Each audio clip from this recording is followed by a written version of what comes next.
My name is Charlotte Asdell, and I am one of the midshipmen that participated in the Stockdale Center seminar this year. And it is my distinct pleasure this afternoon to introduce Dr. Peter Singer, strategist at New America and an editor at Popular Science magazine.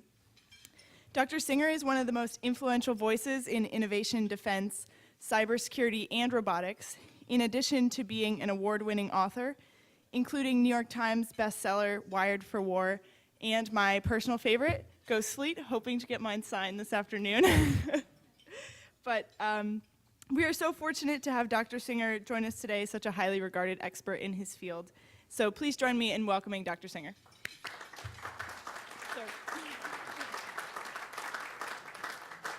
So thank you for the very, very kind introduction, and it's also an honor to join all of you. I've had a lot of participation with the center in the past. They've been incredible hosts. It's also doubly meaningful in that my mother was actually born on Academy grounds way back in the day when my grandfather served here. So there's a whole family link. I had to go take a photo of one of the houses and the like. So we're going to do a different kind of talk than I think we've had. And if we can go ahead, we're going to begin with a video to sort of set you in a world.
US and Chinese warships battling at sea, firing everything from cannons to cruise missiles to lasers, stealthy American and Russian jets dogfighting in the air with robotic drones as their wingmen, hackers in Shanghai and Silicon Valley dueling in digital playgrounds, and fights in outer space determining the winner of wars here on planet Earth. Are they scenes from a novel, science fiction? Or could they actually take place in the real world, say the day after tomorrow? The answer is both. Great power conflict defined the 20th century. It claimed, we had 2 world wars, it claimed tens of millions of lives, and the Cold War that followed shaped everything from geopolitics to US military strategy to how we looked at international sporting competitions. I still measure how we're doing by the gold medal count against the Russians. Now, notably, moving forward, I measure them against the Chinese. What does that mean? At the start of the 21st century, however, this fear of great power conflict, of World War III, seemingly was put in our historic rearview mirror. Global conflict didn't go away, but it was demoted down a level to, we went from worrying about states to failed states, civil wars, terrorism. So not hierarchical threats, but decentralized threats, networks. Indeed, the New York Times, just 4 years ago, published an article written by a Harvard professor that argued that the era of war between states was over, and that, quote, war really is going out of style, end quote. If only it would. With Russian land grabs in the Ukraine and constant visits by bombers on our borders, NATO is at its highest point of alert since the mid-1980s, the height of the Cold War. In the Pacific, the US and a newly powerful, assertive, confident China are engaged in what, while US military won't formally call it, we can, it's an arms race China has built more warships, more warplanes, et cetera, and last year, the year before, moving so will do so in the future. As an example, just yesterday in Popular Science, we published an article about China's new nuclear sub-facility. It's actually the largest in the world. It will be able to build 4 nuclear attack submarines at the same time. We, in turn, to this buildup, have a new strategy to offset it. The rhetoric is equally heated. Russia's National Security Committee rewrote its country's doctrine to formally identify NATO as the, quote, #1 threat to the security of the Russian Federation, end quote. Now, on the U.S. side, while our executive branch is, shall we say, conflicted about the Russian threat, it is clear that the chairman of the Joint Chiefs, when he was asked to identify the #1 threat to the United States, identified it as Russia. Of course, these rankings may ignore what's playing out in the Pacific, where military face-offs over everything from rites of passage to artificial islands built in disputed territory has led, for example, China's official People's Daily newspaper to warn that if the U.S. doesn't change its policies in Asia, quote, a U.S.-China war is inevitable, end quote, which is actually the exact belief of the president's own strategist, Steve Bannon, who has equally said that such a war is inevitable. My point is just this. What was thinkable in the 20th century that then became unthinkable for sort of the last generation is thinkable once more. The idea of states going to war and big states going to war. Now, when it came time to explore this idea of not just the broad future of war, but the idea of what happens if there was a war between states in the 21st century, I teamed up with a close friend, August Cole, who shared a background in our world. He was the defense beat reporter for the Wall Street Journal. And yet, when we teamed up, we wrote a novel. Why is that? The writer Stephen Marsh once put it, he said, quote, literature is the opposite of data, end quote. I actually disagree. I think he's wrong. I think that fiction can be a very powerful tool, and actually history shows how it can be a very powerful tool. In fiction, for example, you can move the timeline forward. You can explore what ifs. The classic example of this would be H.G. Wells conceiving of the what if you could take radioactive materials, bundle them together to make a bomb more explosive than anything we've ever seen before. He called it a, quote, atomic bomb.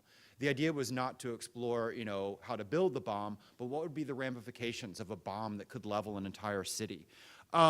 We similarly can, move the timeline forward.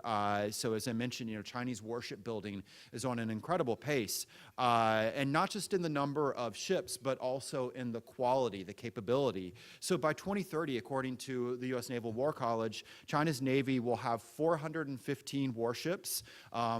We think we might have 350. I'll take a bet that we won't.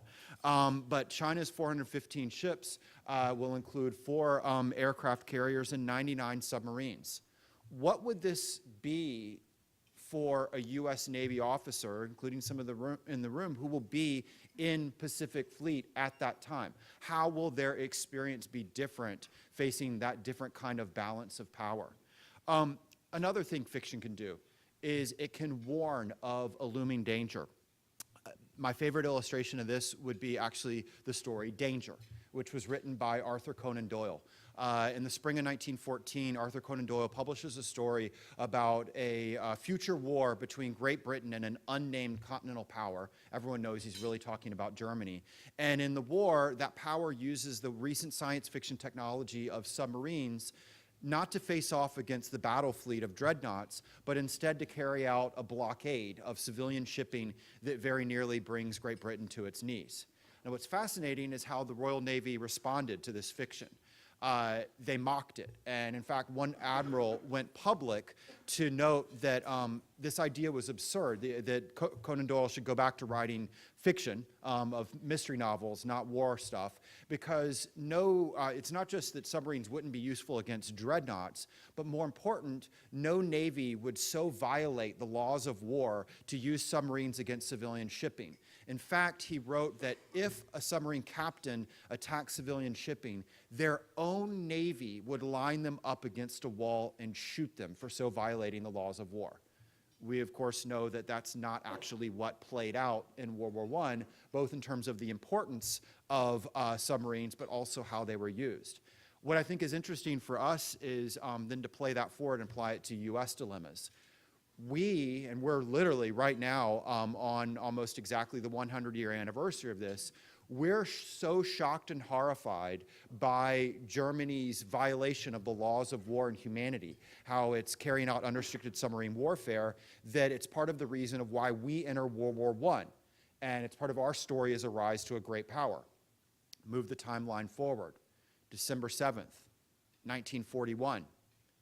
It takes us 5 hours to change our minds about the legality and ethics of unrestricted submarine warfare. The reason being is we're losing and we're pissed off. Another thing fiction can do, it can aid in truth-telling. It might be because the topic is controversial, complex. The trends make us feel uncomfortable. So some of the things we do in the book, for example, are wrestle with things like, what does 3D printing mean for the defense marketplace? Is it going to be akin to what the iPod did to the music industry? How will ubiquitous sensors and artificial intelligence change the way we think of Boyd's famous OODA loop? What does it mean to observe, orient, decide, act when a machine is either doing it for you or can do it quicker? What major platforms of today are a lot like those dreadnoughts back in the day or battleships at Pearl Harbor that are already outdated? We're just not willing to admit it. How will human performance modification affect the human side of war? And perhaps most uncomfortable of all, because no one wants it to happen, what would a 21st century conflict between state powers actually look like?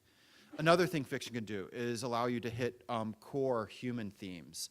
So for example, I utterly love naval history, but I would argue that Herman Wouk's Winds of War, War and Remembrance is one of the best depictions of World War II, even though it is technically fiction.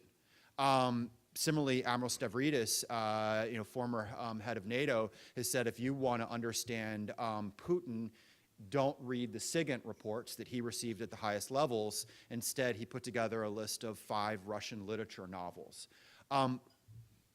Looking forward, and some of the things we played with is dilemmas in not just state-on-state conflict, but also kind of these gray zone conflicts that you heard about, or in counterinsurgency. Science fiction, I would argue, did it wonderfully in Battlestar Galactica in the 4th season, if you haven't seen it, and similarly Steinbeck. And what they did is something that we tried to play with in Ghost Fleet, is to try and explore the human dilemmas, the ethical, legal dilemmas, but by flipping the script, by putting characters who we conceive of now as the bad guys, the insurgents, and exploring exactly why they would do things like hiding weapons in civilian areas, even deliberately causing civilian casualties or the like. How do you wrestle with that when it's a hero that you like and you're cheering for and they move on? Or another character in our book is someone who turns out is an assassin, and you're cheering her along until slowly, don't want to ruin it, but you realize maybe they're not in it for the right reasons. That character was pulled from a Steinbeck story of a French resistance fighter, but also played out in Iraq. One of the key insurgent leaders that we dealt with, we for a long time thought they were motivated by politics. It actually just turned out they were deranged. And so we were applying different things to them. Fiction can crystallize and bring things together in a very understandable, but also an emotive way. For example, the debate over autonomous robotics is complex, it's technical, but by reframing it around the narrative of killer robots, Terminators, it's led to action. It's led to action at the United Nations, multiple different meetings. It's led to action on the public side, the letter writing campaign by over 2,000 scientists, Elon Musk, Stephen Hawking, et cetera, saying we've got to preempt this future. And yet, as our book fleshes out, there are right now, we document in the book, at least 21 different projects in the US military where such technologies are being designed to be used in a future war. They range from autonomous drones, AI battle management systems, to submarine hunting robotics. Our point is that if the campaign to stop this future is going to succeed, it is going to have to overcome the use cases that are being imagined for a future war, which is why the weapons are being worked on in reality. And finally, distribution. It may or may not surprise you, but it's easier to get senior leaders to read a novel than it is a think tank edited volume. And I can say that because I'm one of those writers. So how exactly do you write about a war that hasn't been fought and hopefully will never be fought? One is through the structure. Our model was, rather than following a single character, we treated the war as a character. We come at it from multiple different people, locations, vantage points. It reflected both the fiction that we love, Tom Clancy's Red Storm Rising, Game of Thrones, World War Z would be examples of this, but it also reflects what we believe is the difference of future conflicts, particularly involving states, that they will be what we call multi-domain. Unlike the Taliban, unlike Saddam's Iraq, great powers can and will fight across all different domains. And this is going to be challenging. The United States has not fought a peer for control of the sea, control of the air, really since around the period of 1943-44. That's the last time we had to contend for dominance of those domains. We'll also see fights in places that we've never fought before. In space and outer space, that means we'll also, to the legal and ethical questions, have tests of the rules that we think apply in these spaces, actually seeing them in execution, whether they do apply or not. So to go back to that submarine example, everyone's saying, aha, but with submarines, even though they travel under the sea, you're still going to surface and reveal yourself and board the civilian ship, right? And then everyone went, actually, that's not how we're going to fight. We have those similar looming kind of questions for what would happen in a battle for dominance in space. What would cyberspace operations look like? There's another aspect of this multi-domain nature, is that while both US military and Chinese military planners sort of hopefully assume that if there was a conflict, that it would be contained sort of geographically, the reality is that it could expand quickly, and I would argue in part it's because the domains that we'll be contending in, particularly cyberspace, are inherently global. A good example of this we've already experienced would be Stuxnet, which was supposed to be a sabotage strike on Iranian nuclear facilities. It was a state-on-state espionage operation, but the software popped up in 25,000 other computers around the world, everywhere from India to Belarus. It's inherently part of this when you're talking about software. The other part of this multi-domain nature is that it will be very hard to distinguish between civilian and military. They morph together, and that's everything from military communications go over civilian satellites to 98% of US military communications go over the civilian owned and operated internet. So there's sort of this already morphing there. In building the book, we also, it's a book that's a novel, but it comes with 400 footnotes to our rule was every single technology in it, every single trend, even some of the things that the characters say had to be pulled from the real world. And we approach this in a research manner that, again, I think is useful to think about our challenges in this space. Sometimes the information on the future is right there out in the open. So it's contract announcements of what the US is working on. Everything from our Navy ships to brain-machine interface technology, which then all you have to do is go, okay, how would it be used in both good and bad ways? So for example, I think it's a book about World War III, but I believe personally the scariest scene is where a brain-machine interface technology is used for torture or not, because we have this interesting question looming of, if I can make you experience pain, but you're not actually physically experiencing pain, and I can wipe your memory of the experience of pain, none of this is theoretic, it's now real, is that torture? Is it better or worse than me actually physically causing you pain or the like? The point of this is that there's a lot of looming dilemmas that seem like science fiction, but as these technologies become real, the dilemmas, the ethical issues will be real ones as well. As I mentioned, sometimes it's in the open because it's formally released. Other times it's sort of out there open source intelligence style, things that are accidentally released on the internet. For example, Chinese technology that, when a certain professor wins an award for anti-stealth technology and 3 days later the award is wiped from the university internet site, you kind of think, okay, something's going on there. War, though, is a human story, whatever the technology. So to populate this world, we interviewed the real-world people who might participate in World War III.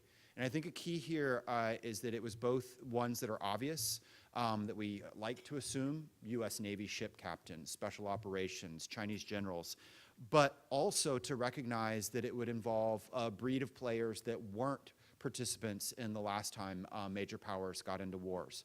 As an example, the private sector side.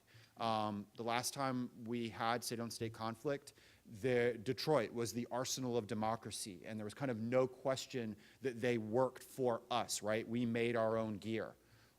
Moving forward, though, business is multinational, and everything from the ownership to the supply chains, to the markets. So how will companies contend with this? This is a similar issue for tech companies. I met with a major technology company and asked them, how will you deal, it's an internet company that you all use to search for certain things, and asked them, this was at the height of a crisis between China and Japan, and I asked you, well, how will you guys contend with what if China and Japan go to war with each other? What are your plans for how you navigate that? And they went, we don't plan for that. They would have some interesting policy issues to figure out. But also corporations have moved from supplying the goods of war to something that I wrote about in a past nonfiction book, providing the service side of war, private military contractors, the Corporate Warriors book I did. So we've seen the emergence of the Blackwaters of the world. We've grown used to them operating in the small wars. Why would we assume they don't have a role in the big wars?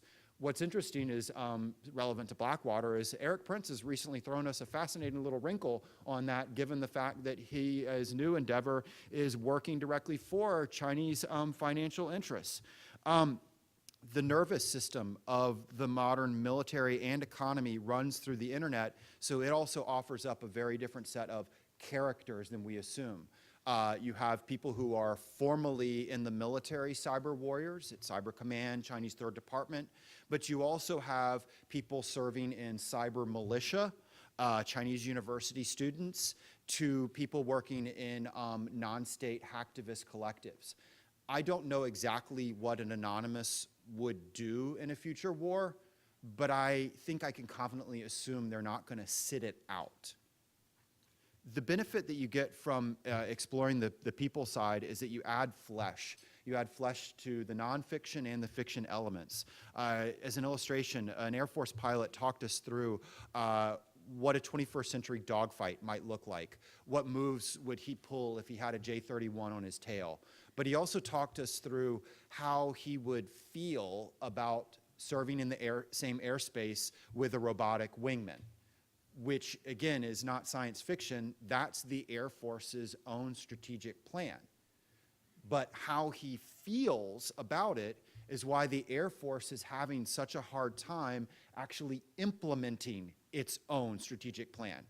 It's a similar example of how the pilots feel is why the US Navy has, for example, used a plane to take off and land from an aircraft carrier autonomously, which any Navy pilot will happily tell you is the toughest human pilot task, but turned that capability, neutered it, I would argue, into a tanker.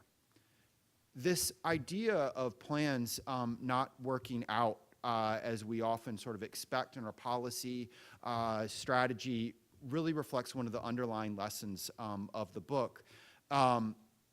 We believe that just like in past wars, future wars will involve a mixture. They'll involve science fiction, new technologies, advanced machinery, but also low technology and, of course, people. That means that we'll have new issues, new dilemmas, but lots of old lessons still holding true. We use fiction to highlight Clausewitz's dictum that the outcomes of wars are uncertain because they are clashes of will between two thinking opponents. That in turn allows us to explore something that Clausewitz did not talk enough about, that just like in past war, the future of war will involve constant ethical dilemmas. I could go on and on, but you guys are short of time, and I don't want to ruin the book for you, which is, again, another difference of fiction and nonfiction. But I would end by saying it's opportunities like this that actually have been the most exciting, but also sort of the most surprising part of the experience, is that while a lot of people talked about the book as a work of prediction, we actually saw it as something different. We saw it merely as a work of entertainment, but also education and explanation. And then with that, the ideal is that instead of predicting a future that comes true, it actually aids in keeping the scenario where it belongs, which is in the realm of fiction. So thank you again for inviting me and allowing me to join you. So I think we've got some time, so questions, comments, please fire away. Just raise your hand. So yes, George Lucas. Was that a trailer for the movie? It was not that was a trailer we made ourselves, actually, for the book. There is ongoing discussions, is all I can say, but not for a movie, relevant to the discussion of companies versus multinationals. You have some fascinating things, and I'm actually playing this out because this is important when you think about a place like this and the role that pop culture plays in everything from Americans' understandings of war, everything from the World War II movies to Vietnam movies to how Saving Private Ryan rewrites how people think about the horror of war, to what it means for recruiting, the role that Top Gun played.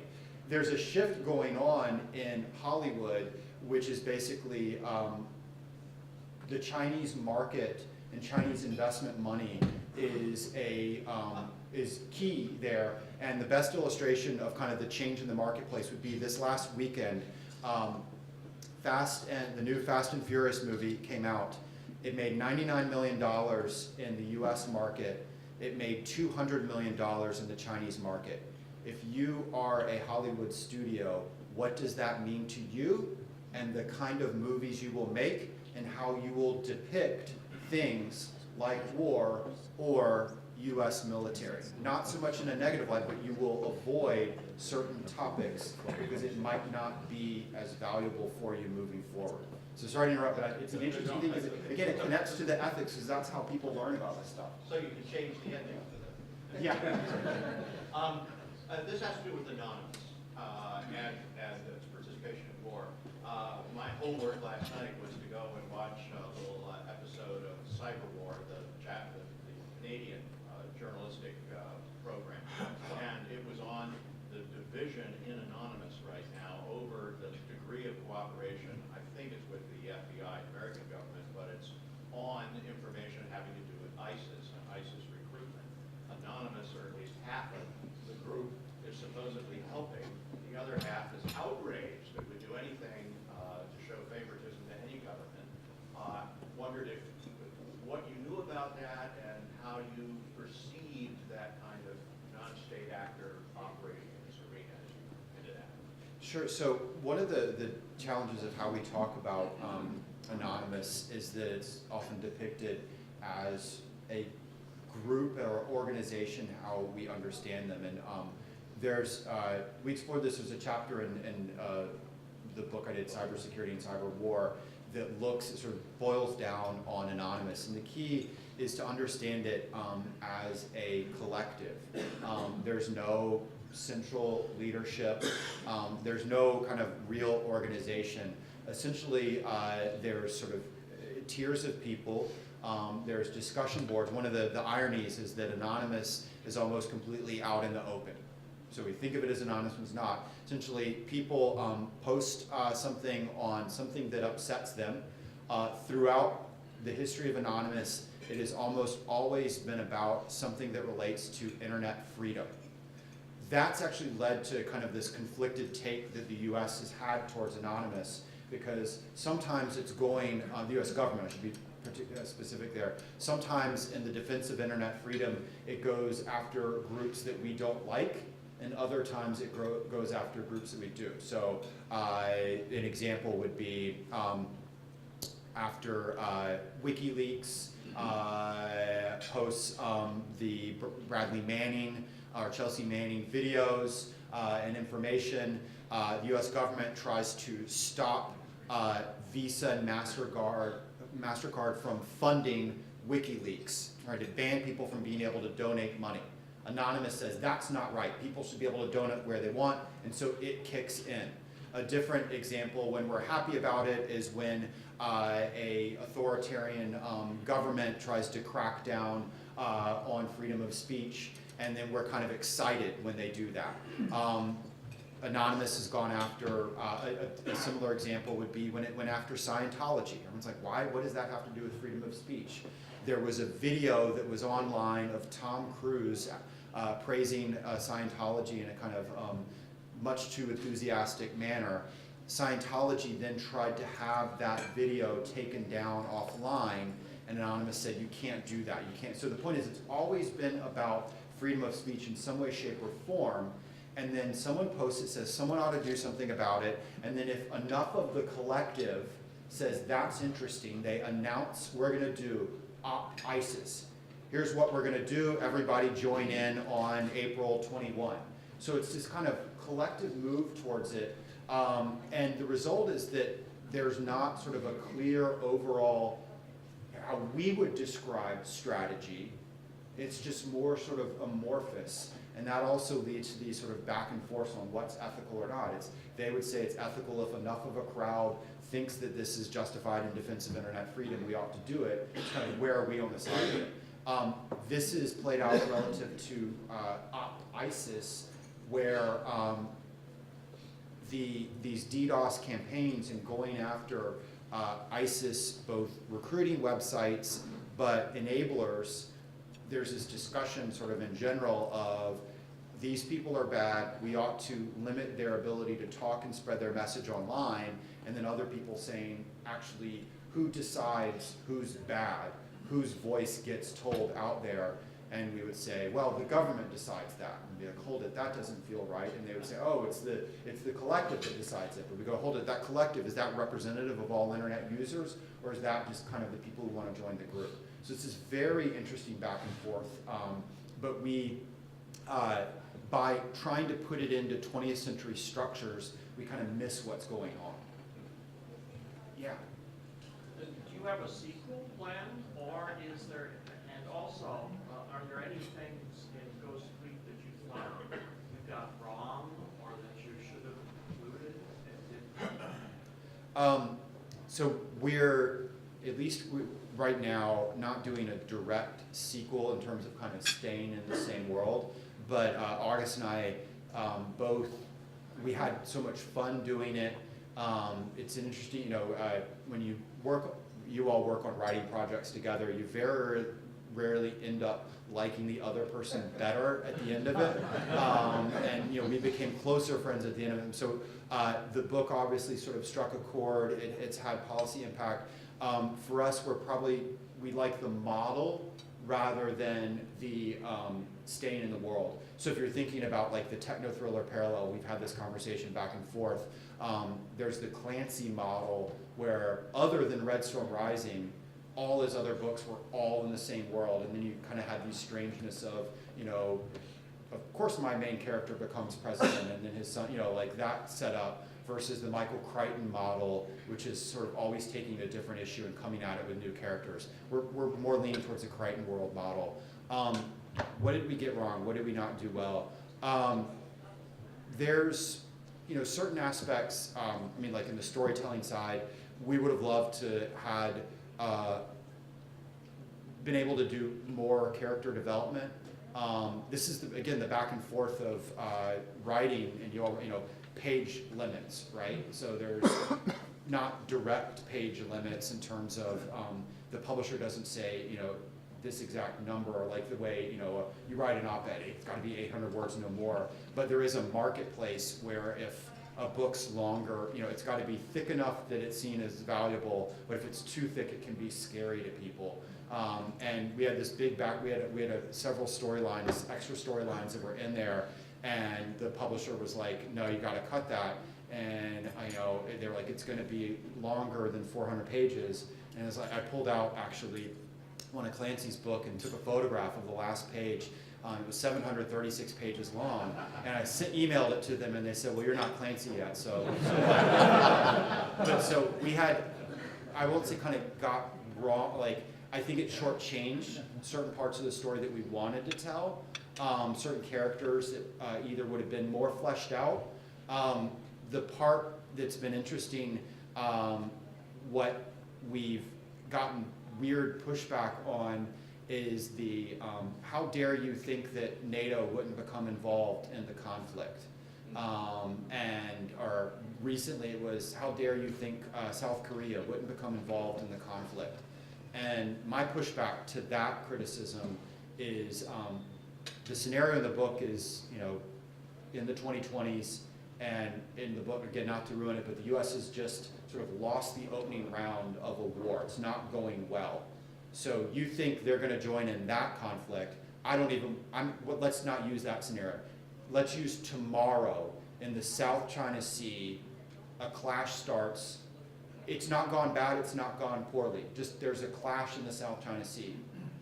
Is Netherlands sending a warship to the South China Sea? Is South Korea joining the conflict? And I would argue no. But that part, that kind of trying to connect current and future geopolitics, those would be some of the things to wrestle with. Yeah. We had a comment in the last response that there have been some policy influences. Oh gosh, there's long-term placement on reading lists.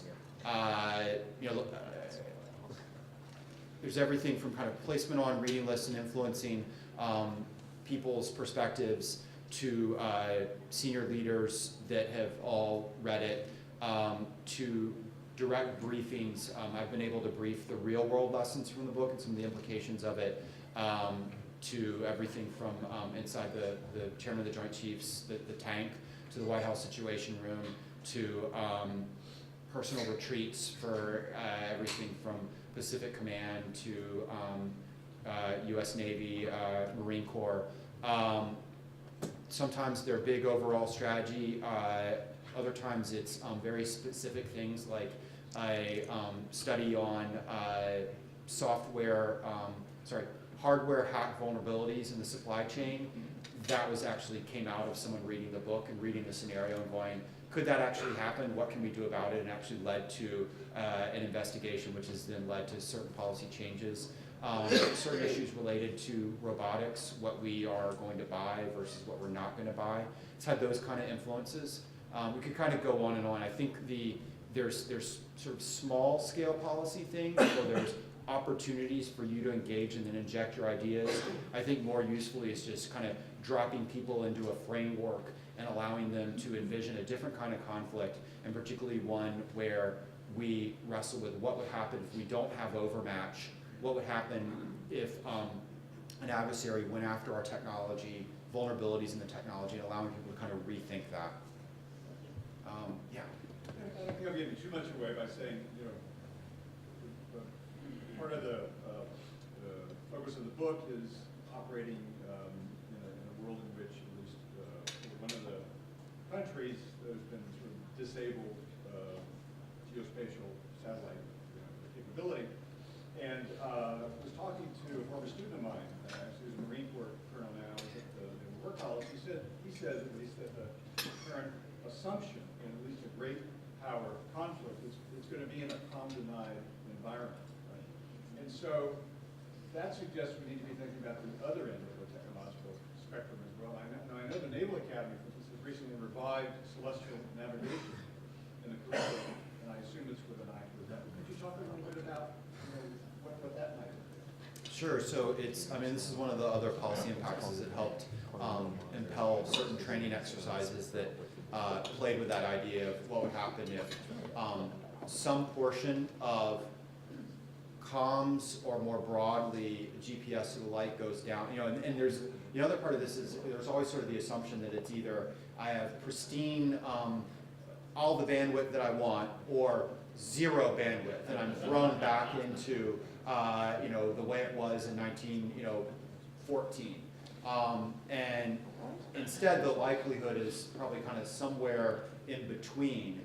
But the challenge of that is there's a sort of, as you start to test out the implications, you get things like, for example, if you lose not 100%, there's very little that would work, right? And I don't just mean the people, I mean systems themselves. But we go, okay, what if it was just 80% of my traffic was going through? Then you can do these interesting things like, okay, let's test that out. If you lost 20% of your bandwidth, and it can be bandwidth in terms of radio communication, or bandwidth in terms of the amount of email that's getting through, what is its effect on your actual, is it like losing 20%? And actually in some of these exercises we're finding, no, actually it's akin to losing 90%, I can only do 10% of what I want, even if I just lose 20% up there, right? So this kind of denial, but there's also, one of the things we tried to make clear in the book is the implication, there's not just losing it, there is changes in information and how that changes your trust in technology itself. So when we think about cyber attacks, there are cyber attacks that steal, cyber attacks that block the flow of information, but then there are Stuxnet style, which change the information on the inside. It might be causing a physical change. Stuxnet damages facilities, engine rooms. The same U.S. Navy style engine rooms are vulnerable to that kind of SCADA system attack. But it might be changing knowledge information, what an order says or the like. And the interesting thing to me is if that happens once, say in the opening round of the battle, will anyone trust those communications, those systems again? So it's kind of, when I meet with different audiences, I'll say, imagine this scenario, there is a memo you need to get to your boss, and if they don't get the memo, you'll be fired. What percentage of kind of likelihood of it not getting through would you be willing to tolerate for you to email it versus to hand carry it? A 1% chance that it won't get through and you'll be fired. Would that be enough to make you hand carry it or not? And everyone kind of has their number, and usually it's almost 0%. And say, okay, what if it's you or your friends are going to die? And that point is like, once someone shows the ability to change information inside our system, even if we restore the networks, we won't trust them in the same way, and we'll try and find lots of different workarounds. For the legal folks in the room, yesterday I was at an event where we explored the ramification of this for court cases. If I show the ability to manipulate evidence, can we trust any evidence at all? And it was basically sort of lawyers having to think about their own cybersecurity and interactions in court. And so the first time someone shows that evidence has been manipulated through cyber means, that is then going to have an effect on the court system akin to what's playing out right now in journalism, where people will say fake news, and even if it isn't manipulated, the fact that it's happened once will allow people to sow that seed of doubt. Let's get someone in the back. Yeah. So in the future, we know that the war will pretty much be algorithm versus algorithm if you kind of boil it down, whether it's all the public domain or in your body and your brain. But not including that, societally, where do you think the major changes that are coming down are going to hit first? So first, I might push back on you on the idea of algorithm versus algorithm. Some facets of it will be arguably already off. I mean, air defense, electronic warfare, anti-submarine warfare. You know, we've got our sort of image of Jonesy with his really good ear listening to sonar, and the reality is it's basically, you know, one algorithm recognizing the sound from a Kilo class, firing a torpedo that has a target recognition of it, and kind of the human role is just basically authorizing it or not. Cyber warfare, again, there's certain facets of it, but you know what we explore in the book is that there's other parts of it either that can't be turned into that, or people will learn how to manipulate that to use the algorithm to sort of trick it to lead it to do things contrary to what the creator or owner wants to happen. And look, we can already see that playing out right now to your kind of where things would be first in traffic. So algorithms, Waze is supposed to, algorithms that find you the most efficient manner to get to your destination. What is happening is that people in neighborhoods that are now becoming the shortcut are planting false reports because they don't like people doing lots of shortcuts through the residential neighborhood. Or in turn, to the governmental side, Waze has an ability for you to notify where there's a speed trap. So how have state police reacted to that? They've started posting false reports of where there are speed traps, so no one trusts where Waze is. I mean, the point is the humans already start to interact in this algorithm versus algorithm, and that's not even in sort of a counterinsurgency situation. Overall, when we're talking to your second question, we're talking about, you know, what professions might be automated. You know, there's lots of different studies, and the scale is quite large. The McKinsey study, for example, found that they looked at 702 different professions. You know, everything from professor to doctor to taxi driver to, you know, anesthesiologist, and they looked at all 702 and sort of did a measure of which ones, and they basically found that 47% of professions in the United States are going to be either fully or in some way, shape, or form automated.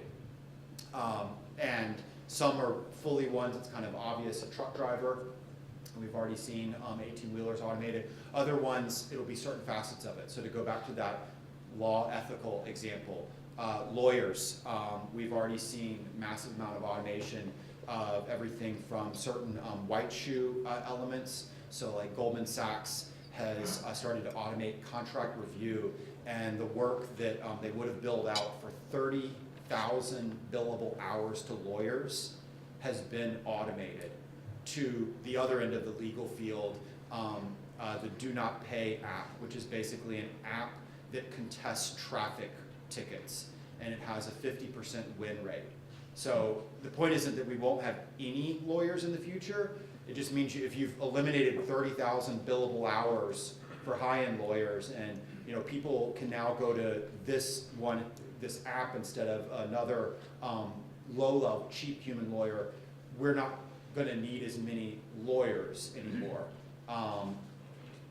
The overall answer, though, in which fields are most likely to be automated or not is essentially the preventions of it being automated is a combination of, does the task involve human social intelligence of some kind, which is machines are not good at so far, and does the profession have the equivalent of a guild, a union, or some kind of professional identity that will allow it to resist automation through other means.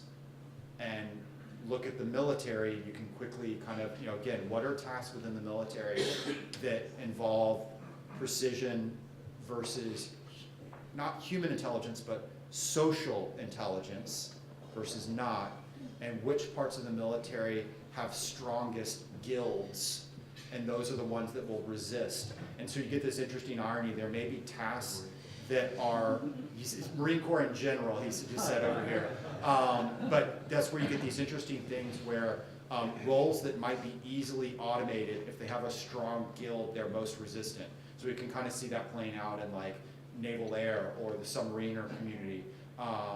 But again, there might be other tasks where there's sort of a human element keeps it, that maybe hasn't been as celebrated, but will move forward. What's interesting to me is how ethics and law will come into this. So as an example, let's use airstrikes. The idea of an airstrike, a forward air controller, it used to be someone who was an officer. It required years and years of training, and it was mostly painted that way because of the highly technical task of being able to call in an airstrike, or similar would be for artillery. It was their sort of technical capability. Now, anyone, including a machine with a laser pointer, can have much better precision. And we're reframing that role and not saying it's because you need years and years of training and you need to understand calculus. We're saying, oh no, we want it to be an officer in that role because of their sense of ethics and how they understand civilian casualties. That's an ex post. We changed our narrative for why. You can see a similar thing going on in the pilot community. We didn't say we needed officers to be fighter pilots 25 years ago because of the ethics of deciding when to fire a missile or not. It was because it involved a great deal of investment in the person. Now we're saying, no, it's the ethics that's keeping us there. So then I sometimes wonder, it's not just do you need the ethics, but when is the ethics becoming an instrument to argue something else? So there's literally a buzzer going off here. So I thank you again on that note for allowing me to join you.